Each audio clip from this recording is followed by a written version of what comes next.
योगी आदित्यनाथ से दोस्ती क्यों कर रहे हैं नेपाली पीएम? नेपाली पीएम और योगी आदित्यनाथ की ताजा दोस्ती का राज क्या है?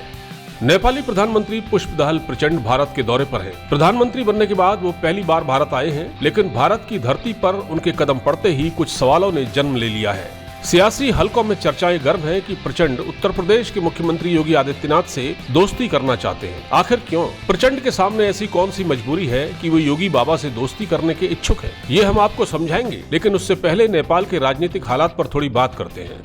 नेपाल में राजशाही खत्म होने के बाद से ही लोकतांत्रिक तरीके से चुनी गई सरकारें काम करती हैं, लेकिन राजनीतिक अस्थिरता बहुत ज्यादा है। देश की अर्थव्यवस्था बेहद खराब है, बेरोजगारी है, उसकी चीन जैसे देश पर निर्भरता ज्यादा बढ़ गई है। हालांकि खुद प्रचंड वामपंथी नेता है, लेकिन इस बार सत्ता में आने के लिए उन्हें नेपाली कांग्रेस का समर्थन भी लेना पड़ा, जो कि भारत समर्थक पार्टी मानी जाती है। प्रचंड के बारे में ये माना जाता है कि वो भारत और चीन के साथ रिश्तों को बैलेंस करके चलने वाले नेता हैं। लेकिन देश में वामपंथी राजनीति का इतना ज्यादा असर है कि कोई भी पार्टी चीन को ठुकरा नहीं सकती। असल में इस बीच नेपाल को फिर से हिंदू राष्ट्र बनाने की चर्चाएं तेज हैं। इस बारे में नेपाल के राजा ज्ञानेंद्र शाह देश भर में दौरे कर रहे हैं। वो भारत यात्रा पर भी आते रहते हैं। असल में नेपाल में जिस प्रकार राजनीतिक दलों के भ्रष्टाचार को लेकर जनता में असंतोष है, ऐसे में नेपाल के राजा ज्ञानेंद्र शाह इस स्थिति का लाभ उठाना चाहते हैं। बस प्रचंड को इसी बात का डर है।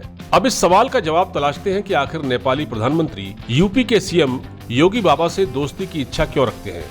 इसका जवाब ये है कि पिछले चुनाव में एक दल ने तो सीधे नेपाल में राजशाही का समर्थन कर दिया था। तो सवाल ये है कि ऐसे में योगी उनकी क्या मदद कर सकते हैं। इसका जवाब ये है कि गोरखपुर की गोरक्षपीठ और नेपाल की राजशाही के बीच पुराने रिश्ते हैं। गोरखनाथ मंदिर में नेपाल के राजा की ही पहली खिचड़ी चढ़ती है। नेपाल का शाही परिवार बाबा गोरखनाथ का भक्त रहा है। नेपाल में बहुत बड़ी तादाद में ऐसे लोग हैं जो नाथ संप्रदाय को मानने वाले हैं।